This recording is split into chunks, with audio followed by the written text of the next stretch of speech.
าบริษัททั้งหลายที่กำลังรับฟังรายการธรรมะยามเช้าที่สถานีวิทยุวัดกิจโสภารามตำบลแก้งเหนืออำเภอเขมราช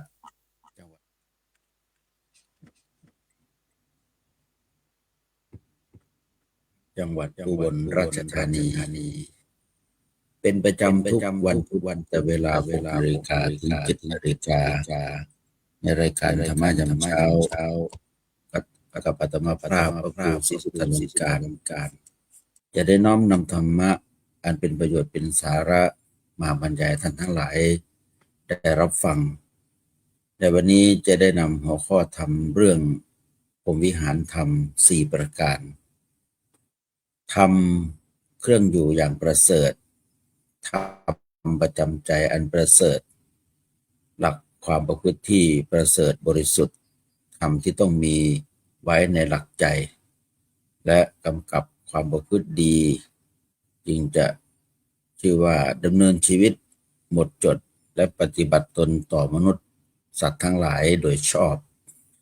คือ 1. เมตตาความรักใคร่ 2. กรุณาความสงสาร 3. มุทิตาความยินดีในเมื่อผู้อื่นอยู่ดีมีสุข 4. อุเบกขาความวางใจเป็นกลางทั้ง4 ประการนี้จะได้อธิบายขยายความไปตามลำดับเพื่อให้เป็นที่เข้าใจในการประพฤติปฏิบัติโดยเฉพาะหัวข้อธรรมพรหมวิหาร 4ทำเครื่องอยู่อย่างประเสริฐหรือว่าทำเป็นเครื่องอยู่ของพรหมทำที่จะทำใจให้ประเสริฐการที่จะมีใจที่มีพรหมวิหารทั้ง4 ประการนั้นก็อาศัยในหลักที่ควรประพฤติปฏิบัติซึ่งเราท่านทั้งหลายก็ลองมาพินิจพิจารณาว่าในการที่จะยกฐานะจิตใจให้เหมือนดั่งพรหมนั้นเป็นสิ่งที่ทำได้ยากต้องอาศัยการฝึกฝนอบรมในการ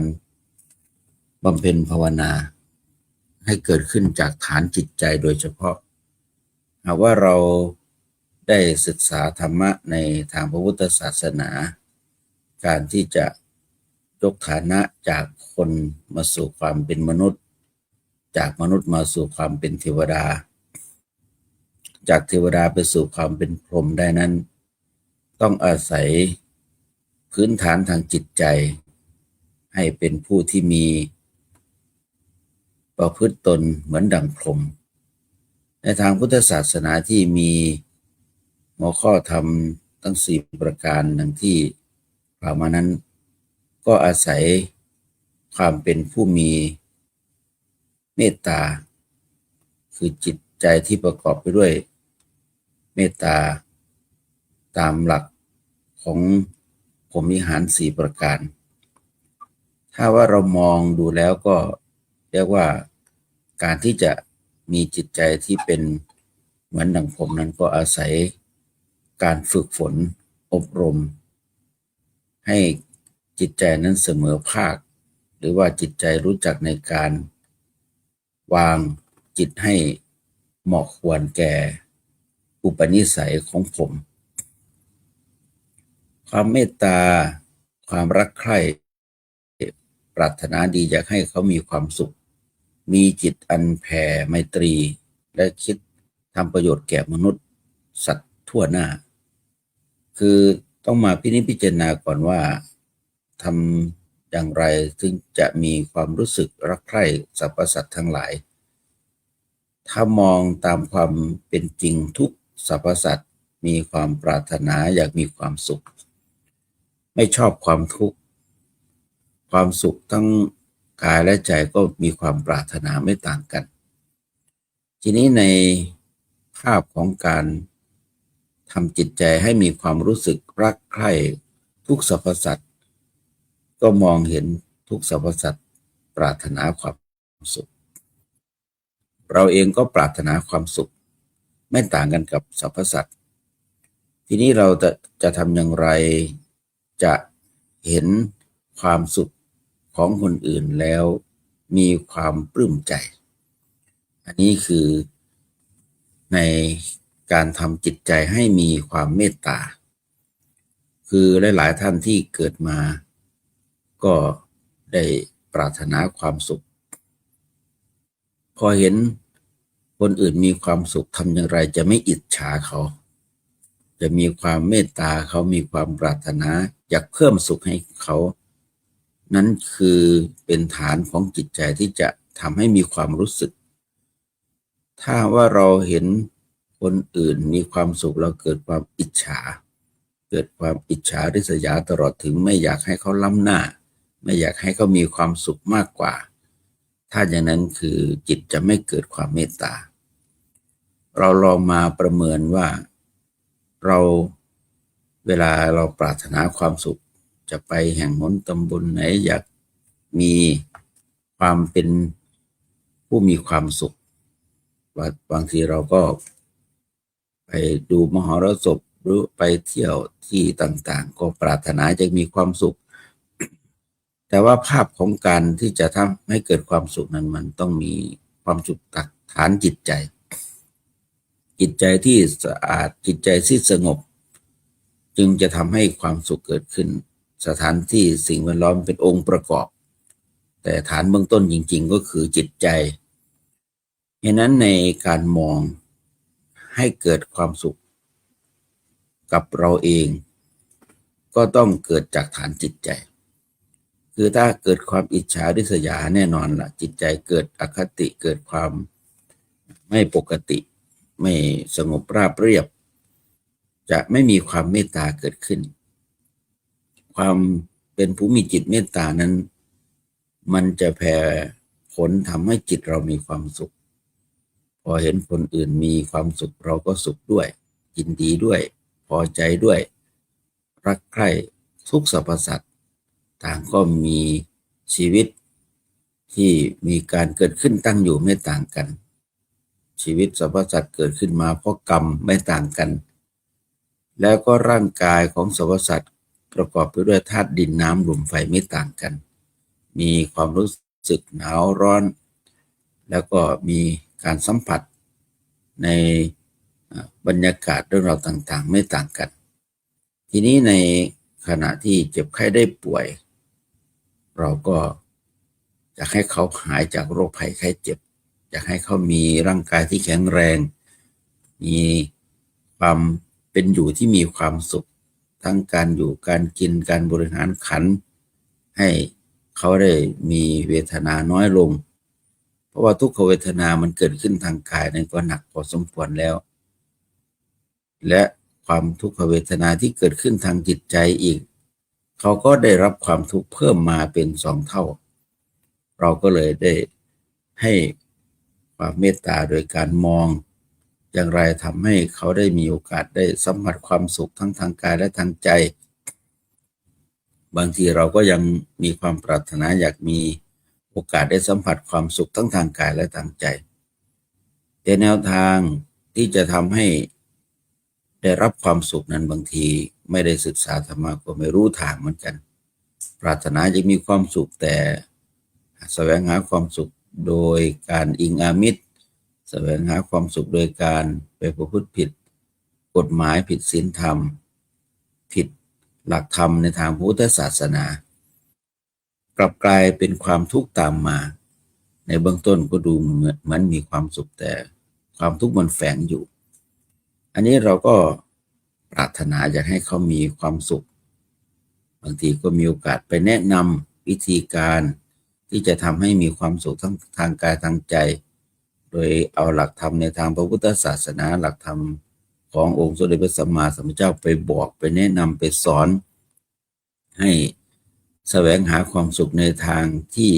ละเอียดอ่อนโดยไม่อิงอามิตรหรือแสวงหาความสุขที่ไม่ผิดกฎหมายไม่ผิดศีลธรรมซึ่งจะนำมาสู่ผลทำให้เกิดบุญถ้าว่าเราสามารถแนะนำได้จากนี้ก็ไปแนะนำไปที่ปรึกษาเขาทำให้เขาได้มีความสุขมากขึ้น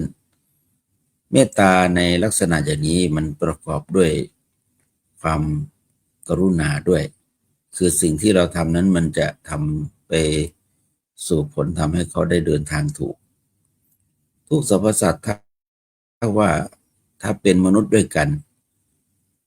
ความเมตตาตรงนี้จะอยู่ให้เกิดมีความสงสารด้วยมีโอกาสได้ใกล้ชิดกันเห็นความเป็นอยู่ของเขาทั้งมีความสุขความทุกข์ปะปนกันไปถ้าความปรารถนาเกิดขึ้นในใจแล้วการสัมผัสในการเป็นอยู่ร่วมกันนั้นก็จะสามารถสัมผัสได้เราจะสังเกตเห็นเวลาครูบาอาจารย์มีความเมตตาเวลาเข้าใกล้ชิดมีความรู้สึกว่าอบอุ่นใจท่านเวลาพูดคุยตลอดถึงสนทนาปราศัยการแสดงออกความเอื้อเฟื้อบ่งบอกถึงท่านมีความเมตตาเวลาเราเข้าใกล้เราก็มีความสุขอบอุ่นใจมั่นใจทีนี้ในภาพของการที่เราจะเป็นบุคคลหนึ่งที่มีความเมตตาต่อทุกๆคนเราต้องไปซึมซับสัมผัสจากความเมตตาของผู้มีเมตตาก่อนเหมือนว่าเราไปเรียนรู้วิธีการที่จะแผ่ความเมตตาให้มีให้เกิดขึ้นกับคนรอบข้างในภาพของการใกล้ชิดกับคนมีความเมตตาเราอบอุ่นใจมีความมั่นใจมีความรู้สึกอบอุ่นมีความสุขจากการได้ใกล้ชิดบุคคลคนที่มีเมตตาทีนี้เราก็ลองมาทำจิตของเราให้มีความเมตตา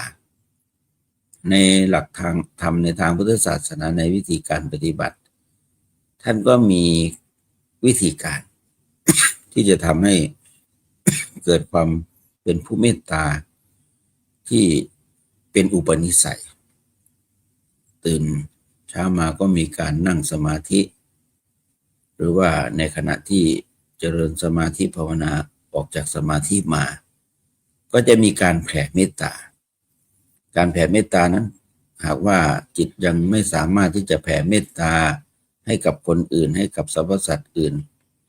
ก็ให้ฝึกหัดจิตตรงนี้แผ่เมตตาให้กับตัวเองก่อนเพราะว่าตามปกติของแต่ละคนก็จะมีความเมตตาตัวเองก่อนรักตัวเองเป็นเบื้องต้นถึงจะเกลียดคนอื่นชังคนอื่นแต่คงไม่ชังตัวเอง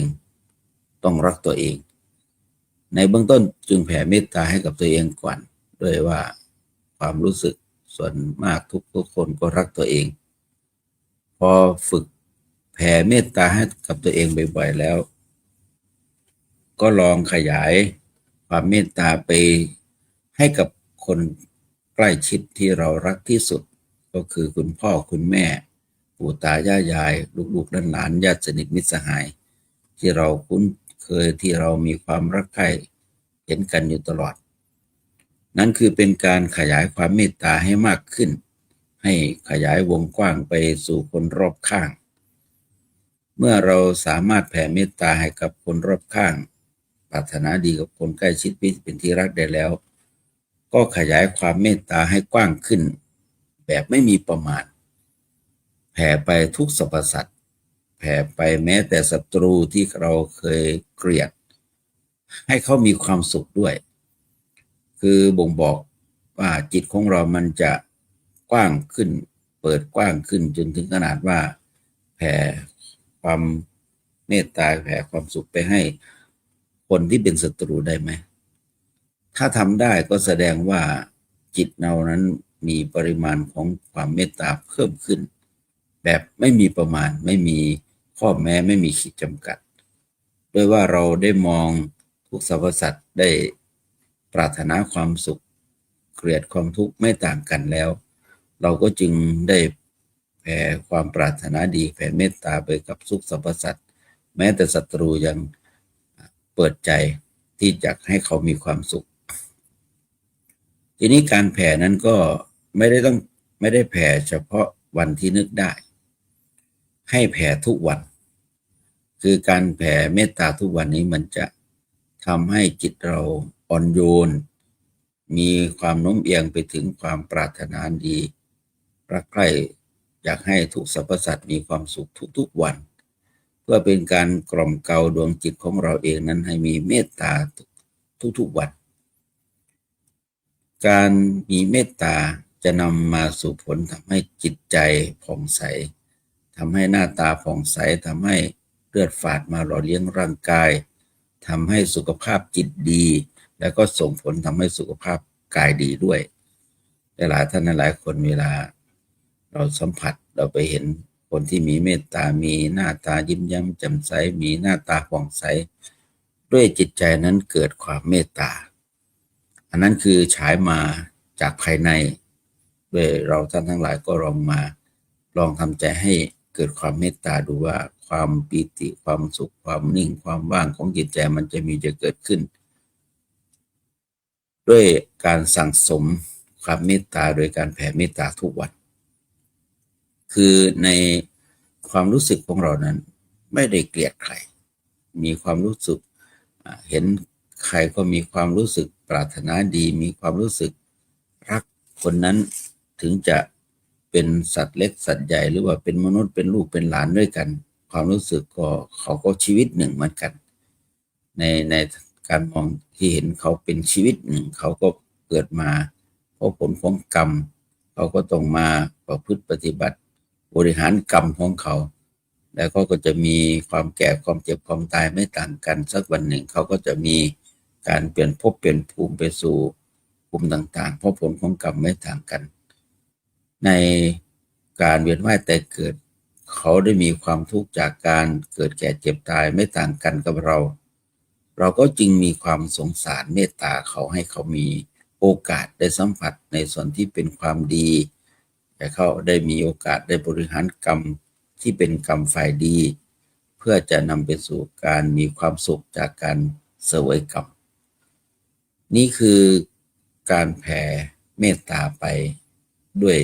ไม่มีประมาณแล้วก็แผ่ทุกวันในทางพุทธศาสนาจะมีธรรมะภาคปฏิบัติที่มีการแผ่เมตตาทุกโอกาสในเมื่อออกจากสมาธิมาคือจิตหลังจากออกจากสมาธิมาจิตใจก็จะอาจราบเรียบมีความเสมอภาคมีความสุขมีปีติการแผ่เมตตาพร้อมทั้งแผ่บุญกุศลที่ได้กระทำบำเพ็ญให้กับสรรพสัตว์ด้วยคือจิตที่เป็นสมาธิจะมีพลังอานุภาพ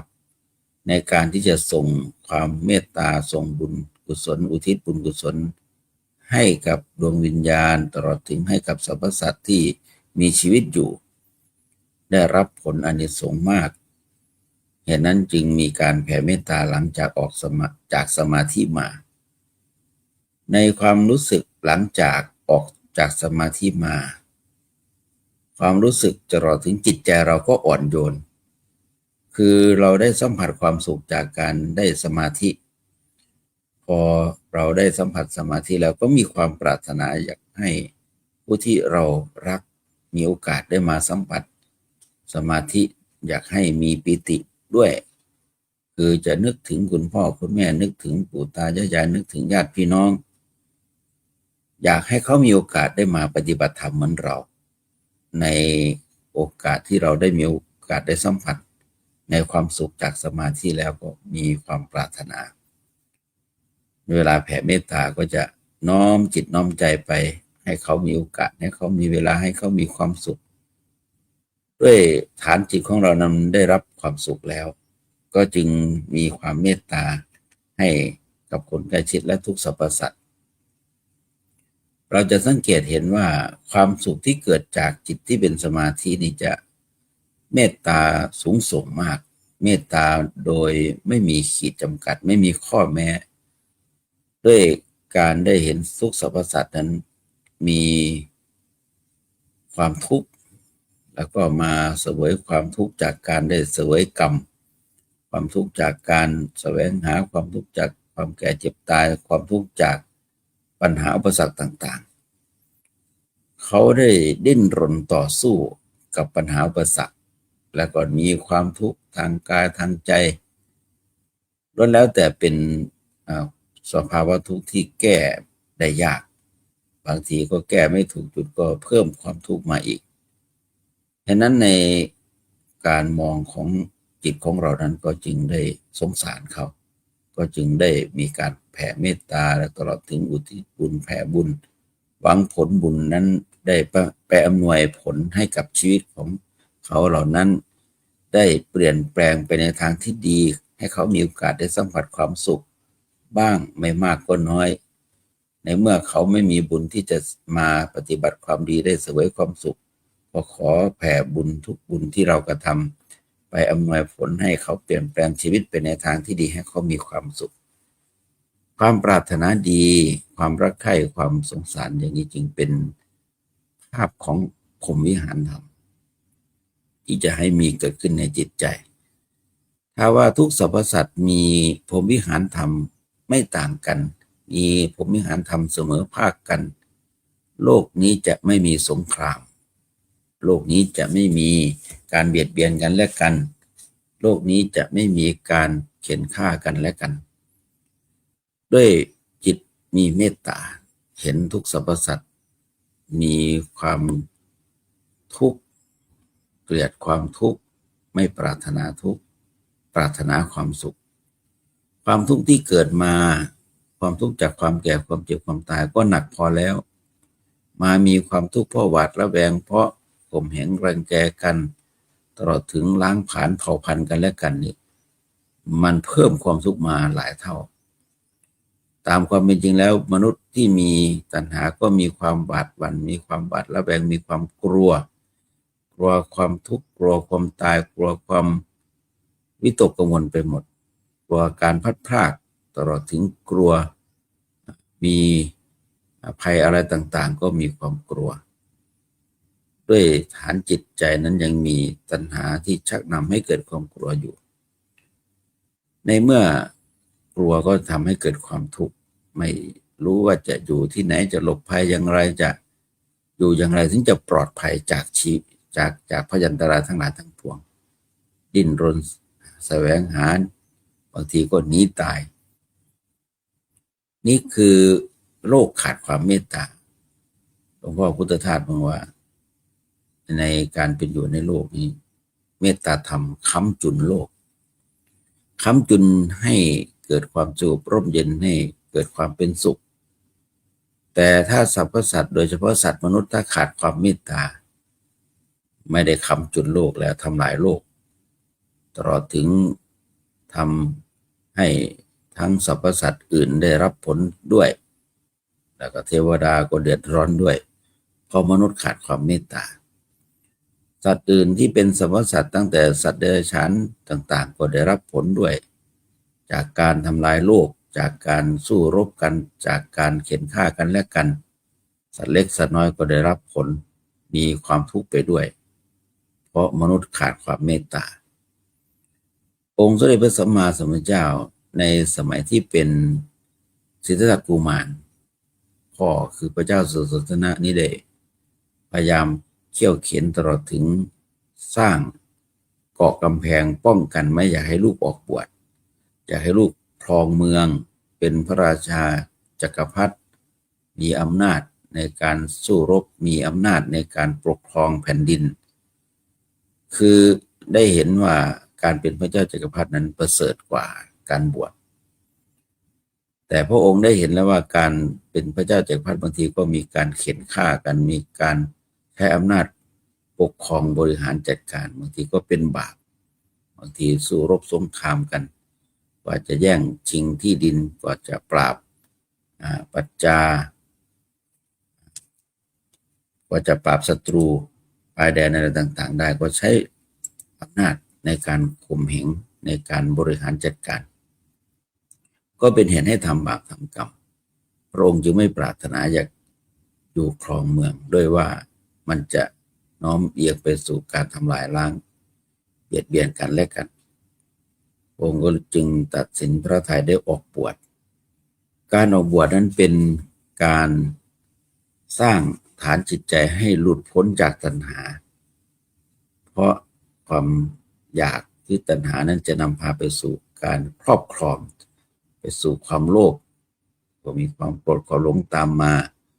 นั้นจะนำมาซึ่งการขาดความเมตตาพอพระองค์ได้ทำลายตัณหาหมดแล้วหลังจากตรัสรู้นั้นก็จะพระองค์แผ่เมตตามีพระมหากรุณาใหญ่มีพระเมตตาใหญ่ออกไป สอนสรรพสัตว์แนะนำให้ทุกสรรพสัตว์ได้ปฏิบัติตนไปสู่ความหลุดพ้นเหมือนพระองค์ได้เคยได้ปฏิบัติแล้วก็ได้หลุดพ้นจากตัณหาแล้วที่บางทีก็ไปสั่งสอนอบรมพระราชาไม่ให้สู้รบไม่ให้เบียดเบียนกันให้อภัยกันปกครองแผ่นดินโดยธรรมให้ปฏิบัติทศพิธราชธรรมเพื่อที่จะให้ประชาชนตลอดถึงพระราชาใกล้เคียงกันแวดแขนใกล้เคียงกันมีความสุขไม่อยู่ด้วยกันด้วยความหวาดระแวงพระองค์ก็ได้ไปสอนให้ปฏิบัติเมตตาต่อกันก็มีพระราชาหลายองค์ได้มาปฏิบัติธรรมได้บรรลุธรรมเป็นพระโสดาบันอย่างเช่นพระเจ้าพิมพิสารแต่ก่อนก็เคยออกล่าอาณานิคมแต่พอได้บรรลุธรรมและเกิดความเมตตาเห็นจิตเห็นใจของสรรพสัตว์ปรารถนาให้สรรพสัตว์มีความสุขก็ปฏิบัติธรรมไม่เบียดเบียนใครแถมยังให้อภัยตลอดถึงได้ช่วยเหลือส่งเสริมให้พระราชามหากษัตริย์ที่เป็นที่รักเป็นสหายได้มีโอกาสได้มาปฏิบัติธรรมได้สัมผัสธรรมให้เกิดความเมตตาต่อกันอย่างที่พระเจ้าพิมพิสารได้เป็นสหายธรรมกับพระเจ้ากุกุสาติทั้งที่ไม่ได้เห็นหน้ากันส่งเครื่องบรรณาการฝากไปให้กันและกันสุดท้ายพระเจ้าพิมพิสารได้มีเมตตาได้ส่งหัวข้อธรรมเรื่องหลักอานาปานสติได้ส่งพระรัตนตรัยคือพุทธธรรมพระสงฆ์ให้ไปได้สมาทานให้ไปยึดถือนับถือพระรัตนตรัยจนพระเจ้ากุกุสาติที่เป็นสหายธรรมที่ไม่ได้เห็นหน้ากันนั้นได้ปฏิบัติธรรมได้กำหนดอานาปานสติเลื่อมใสในพระรัตนตรัยจนออกบวชทิ้งราชสมบัติออกบวชเป็นนักบวชปฏิบัติตนเป็นนักบวชแล้วก็มาเฝ้าพุทธเจ้าได้บรรลุธรรมจากการฟังธรรมจากพุทธเจ้านั้นคือพระเจ้าพิมพิสารได้มีความเมตตาได้บรรลุธรรมเป็นพระโสดาบันแล้วก็แผ่เมตตาไปถึงพระราชากุกุสาติแล้วก็ได้รับผลจากความเมตตาของพระเจ้าพิมพิสารจนได้ออกบวชนี่คือฐานจิตของพระโสดาบันที่เมตตาแบบเห็นทุกสรรพสัตว์มีความทุกข์อยากให้มีความสุขอยากให้ได้รับของมีค่าเราท่านทั้งหลายก็เหมือนกันเราได้มีโอกาสได้นับถือพุทธศาสนาแล้วปรารถนาอยากให้สรรพสัตว์หรือว่าเพื่อนสนิทมิตรสหายที่เป็นที่รักได้มีโอกาสได้มาซึมซาบเอาสิ่งที่ดีที่งามคือหลักธรรมในทางพุทธศาสนาธรรมะขององค์สมเด็จพระสัมมาสัมพุทธเจ้าที่ประกาศบอกทางที่จะปฏิบัติตนอย่างไรให้เบาบางจากตัณหาให้พ้นจากความเป็นทุกข์ให้มีความสุขจากความสงบระงับทั้งภายนอกและภายในก็เอาธรรมะไปบอกไปแนะนำทุกสรรพสัตว์ถ้าสมมุติว่าได้มีโอกาสได้มาศึกษาธรรมปฏิบัติธรรมเอาธรรมหลักธรรมของพุทธเจ้าไปปฏิบัติเขาคงจะมีความสงบระงับทั้งภายนอกและภายในโดยเฉพาะภายในจิตใจนั้นสำคัญถ้ามีธรรมอยู่ในใจก็จะมีสติมีสมาธิมีปัญญาได้เห็นสัจธรรมตามความเป็นจริงถึงเห็นสรรพสัตว์ทั้งหลายมีความทุกข์แล้วก็ปรารถนาจะให้มีความสุขถ้าว่าช่วยเหลือได้ก็จะไปแนะนำช่วยเหลือให้พ้นจากความเป็นทุกข์นั้นโดยการปฏิบัติพรหมวิหารข้อที่2คือกรุณาความสงสารคิดช่วยให้พ้นจากทุกข์ไว้ใจในอันจะปลดเปลื้องบำบัดความทุกข์เขาให้มีความสุขให้ทุกสรรพสัตว์คือเราไม่สามารถที่จะไปเปลี่ยนแปลงจิตใจเขาแต่ว่าเราแนะนำวิธีให้ปฏิบัติตนให้เปลี่ยนแปลงจิตใจด้วยตัวเองไปในทางที่ดีโดยการแนะนำด้วยการสอนด้วยการบอกวิธีปฏิบัติอันนั้นคือเป็นความกรุณาที่จะทำให้ผู้ปฏิบัติในรับผลจริงเหมือนเห็นเขาได้อยู่ ด้วยความหวาดระแวงอยู่ด้วยความทุกข์อยู่ด้วยความมีภัยก็ไปเปลื้องอย่างองค์สมเด็จพระสัมมาสัมพุทธเจ้าเห็นทุกสรรพสัตว์มีการแข่งแย่งชิงดีชิงเด่นกันตลอดถึงมีความทุกข์เพราะความแก่ความเจ็บความตายทุกข์เพราะตัณหาแล้วพระองค์ก็มีพระมหากรุณาใหญ่ไปบอกไปแนะนำว่าถ้าว่าเราเห็นโทษแห่งความทุกข์ปรารถนาความสุขก็ให้ลดละในการทำบาปที่เมื่อวานเป็นวันมาฆบูชาพระองค์ก็ได้ให้โอวาท3ประการคือ1สัพพปาปัสสะกรณังการไม่ทำบาปทั้งปวง2กุศลสูปสัมปทาการยังกุศลให้ถึงพร้อม3สัจจิตะปริโยทัปปนังการทำจิตของตนให้ผ่องใสการที่พระองค์ไปสอนทำทั้ง3ประการเป็นหัวใจของคำสอนให้ละชั่วให้ทำดีแล้วก็ทำจิตใจให้ผ่องใสนั่นคือความเมตตาสงสารอยากให้สรรพสัตว์ทั้งหลายได้พ้นจากทุกข์ถ้าคุณอยากพ้นจากทุกข์คุณก็ให้ละชั่วให้ทำดีเพราะความดีจะนำไปสู่ความสุขถ้าคุณทำชั่วความชั่วจะนำไปสู่ความทุกข์โดยการปฏิบัติความดีเพื่อจะนำไปสู่ความสุขถ้าจิตใจเราปรารถนาดีแล้วก็ทำดีด้วยกายวาจาใจนั้นแน่นอนจะไม่เดือดร้อนทั้งทางกายและทางใจในเมื่อไม่เดือดร้อนอยู่ด้วยความสงบความสุขก็ตามมาเช่นว่าเราไม่เบียดเบียนเขาก็ไม่มาเบียดเบียนเรานี่คือวิธีการก็คือลด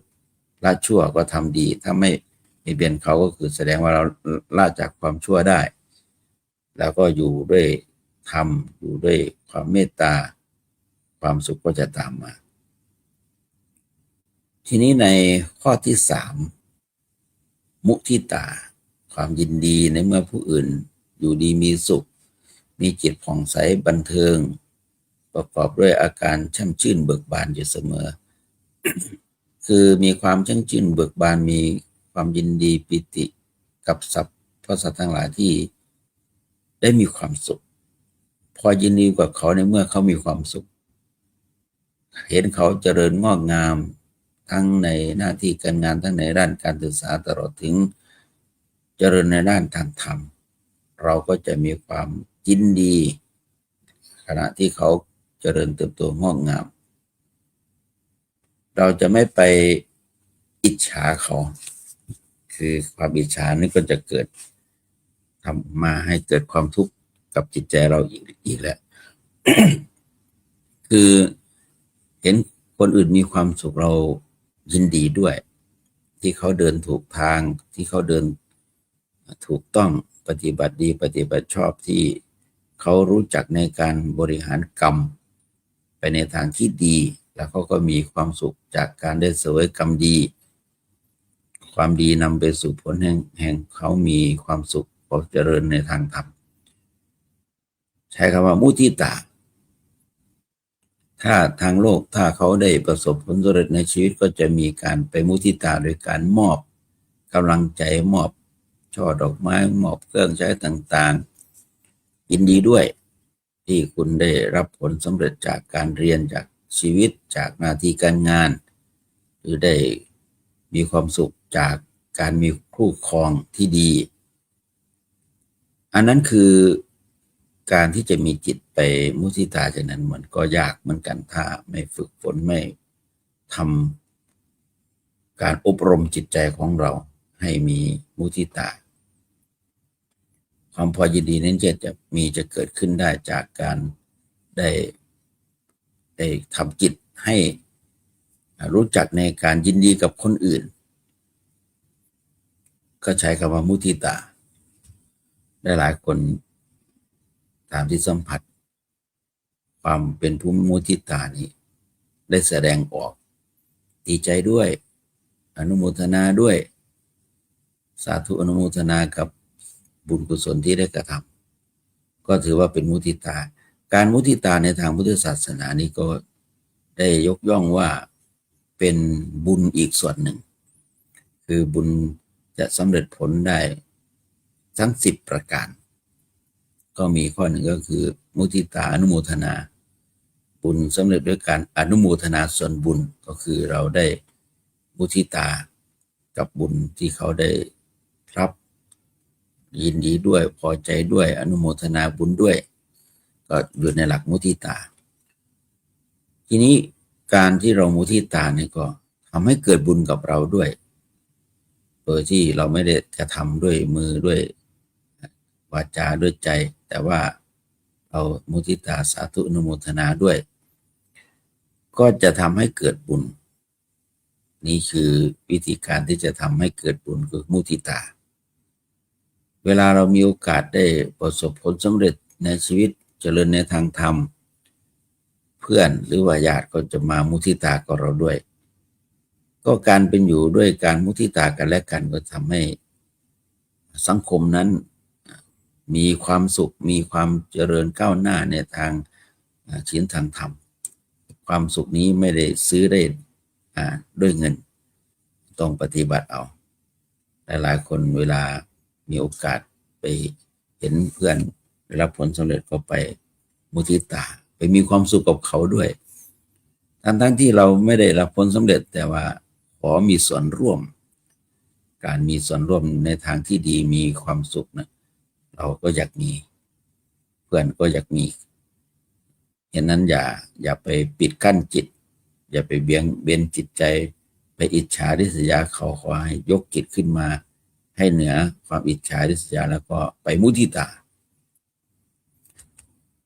การเป็นผู้มีจิตที่จะทำให้เกิดมุทิตาได้นั้นก็เป็น เป็นการโน้มเอียงของจิตใจให้อยู่ในภูมิหารธรรมข้อที่3หลักที่จะทำให้มีจิตมุทิตาได้นั้นก็เราก็มองว่าเวลาเรามีโอกาสได้ประสบผลสำเร็จอยากให้คนอื่นดีใจกับเราด้วยคือต้องมอง2 มุมไม่ใช่ว่าเราจะมุทิตากับเขาอย่างเดียวเวลาเราประสบผลสำเร็จก็อยากให้คนอื่นมามุทิตาเราด้วยพอเห็นคนอื่นมาแสดงความดีใจกับเราด้วยเราก็ได้กำลังใจนะและหลายคนไม่เห็นมาแวะมาเยี่ยมมาร่วมแสดงความยินดีเลยเวลาเราประสบสำเร็จเวลาเขาประสบผลสำเร็จเราเคยไปมุทิตาเขา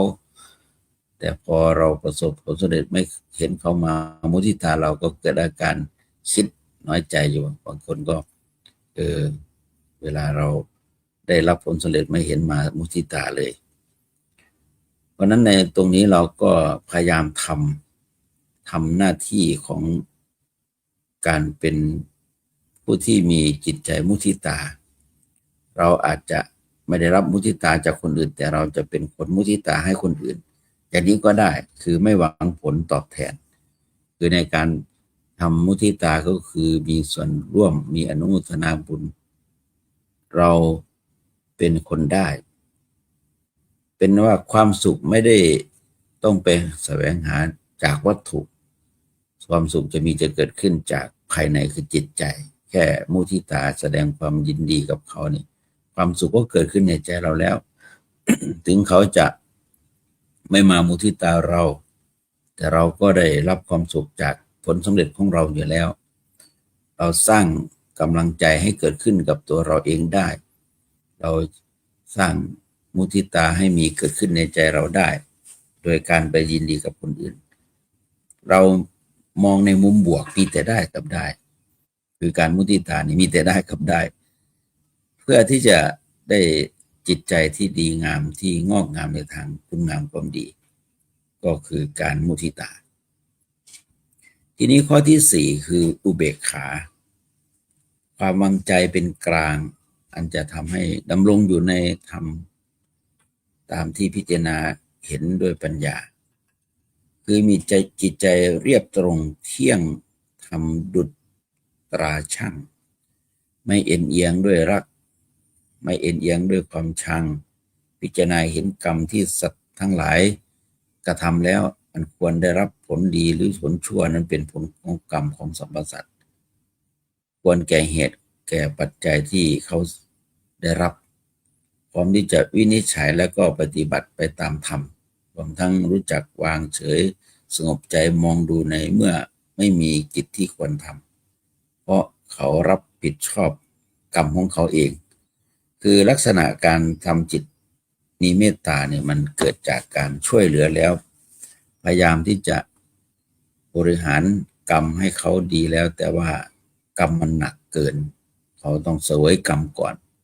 เขาสมควรได้รับกรรมเขามีกรรมเป็นของตัวเองบางทีเราจะไปฝืนชะตากรรมไม่ได้แม้แต่เราเองก็ไม่สามารถฝืนชะตากรรมได้ท่านได้ลักษณะแบบนี้คือต้องวางใจเป็นอุเบกขาคือให้กรรมเป็นตัวจัดการ